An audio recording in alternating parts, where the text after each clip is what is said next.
Good morning. এসএমও daily blog চ্যানেলে আর একটা নতুন ভিডিও নিয়ে চলে এলাম। কেমন আছেন সবাই? আজকে অনেক দিন পর আমি ভিডিওটা ছাড়ছি।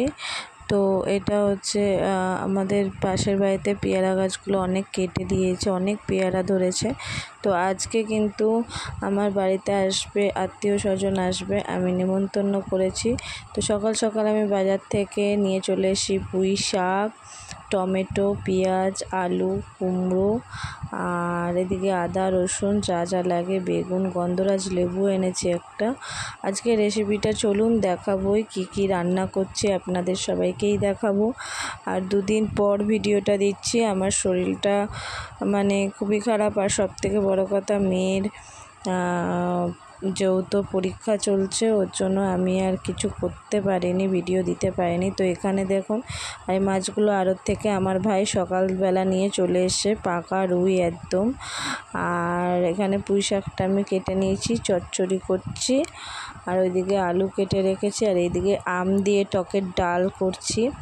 আর মাছের দু রকম পদ করব, একটা হচ্ছে ভেজে করব, আর একটা হচ্ছে যে পোস্ত বাটা সর্ষে বাটা দিয়ে কাঁচা মাছটার ঝাল করব। এই সর্ষে পোস্ত দিয়ে শুকনো লঙ্কা ফোড়ন দিয়ে দিয়েছি। সর্ষে পোস্ততে নুন, মিষ্টি, চিনি যা যা লাগে পরিমাণ মতো দিয়ে দিয়েছি। আর একদিকে আমি মাছ ভাজি, আর এই যে কাঁচা মাছগুলো নুন হলুদ মাখিয়ে রেখেছিলাম আমি, ওইগুলোই দিয়ে দেবো। জলটা একটু ফুটে এসছে বলে। তো এটা জলটা বেশ টকবক করে ফুটলে মাছটা সেদ্ধ হওয়ার পর নাড়াবে, যাতে নুনটা ভালো করে ঢুকে যায় ভেতরে। আর এই রান্নাটা করলে না অনেকটা প্রবলেম হয়, কি বলুন তো, মাছের মধ্যে নুনটা কিন্তু ঢুকতে চায় না অনেক সময়, সেই জন্য আগে নুন হলুদ ভালো করে মাখিয়ে দিতে হয়। তো চলুন, রান্না হয়ে গেছে। এখানে টক ডাল, চচ্চড়ি, এখানে ওই মাছের সর্ষে পোস্ত দিয়ে তরকারি, আর আচ্ছা আলু দিয়ে মাছের ঝোল। তো খাওয়া দাওয়া, ওরা চলে আসবে একটু পরে, এটা অন্ধকার দেখা যাচ্ছে না ভালো করে। খাওয়া দাওয়া করার পর আবার সে আপনাদের সাথে বিকালে দেখা হবে। চলুন।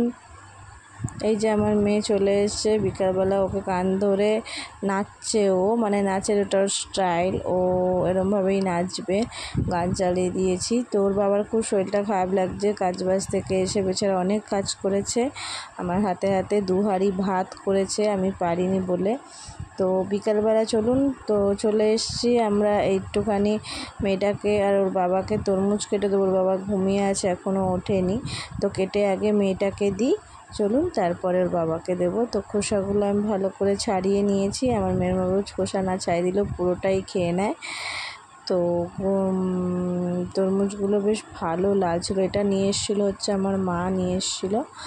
আর এই যে ওর বাবা ঘুমাচ্ছে। এবার মেয়েটা বলছে ওর নাকি একটু গা গরম গরম লাগছে, সেজন্য ওর হাত মানে গাটা হাত দিয়ে দেখে নিচ্ছি। আর তারপরে ওর খুব হাসি তরমুজ দিয়েছি বলে। আর ওর বাবা এদিকে ঘুমাচ্ছে, ওর বাবারও শরীরটা খারাপ না, একটু ম্যাচ করছে, অনেক রোদ তো। তো চলুন, আমি একটু দুপুরবেলা এই যে আইসক্রিম গাড়িটা দেখতে পেলাম, আইসক্রিম খাবো। এবার হচ্ছে আমার মামামের কথা শুনুন। ভালো লাগলে ভিডিওটা লাইক আর সাবস্ক্রাইব করে দেবেন, আমার মামামও বলবে, তারপরেও শুনুন। কি দেখাবে? বাবা, এই সাপটা তুমি রং করেছো? এইটা আর কি রং করেছো? চোখ বুঝেছি, দেখা। ও বাবা, ডুগডুগি ঢং ঢং করে ডুগডুগি। আচ্ছা, তোমার নাম বলে দাও। কি? আমার নাম স্বস্তিকা দত্ত। আচ্ছা ঠিক আছে, ভালো করে বসে বলো। আর বলো একটা লাইক করে দাও। হ্যাঁ, কিরম ভাবে দেখাচ্ছ? লাইক করে দাও। হ্যাঁ, লাইক করে দাও, আর সাবস্ক্রাইব করে দাও, ভিডিওটা লাইক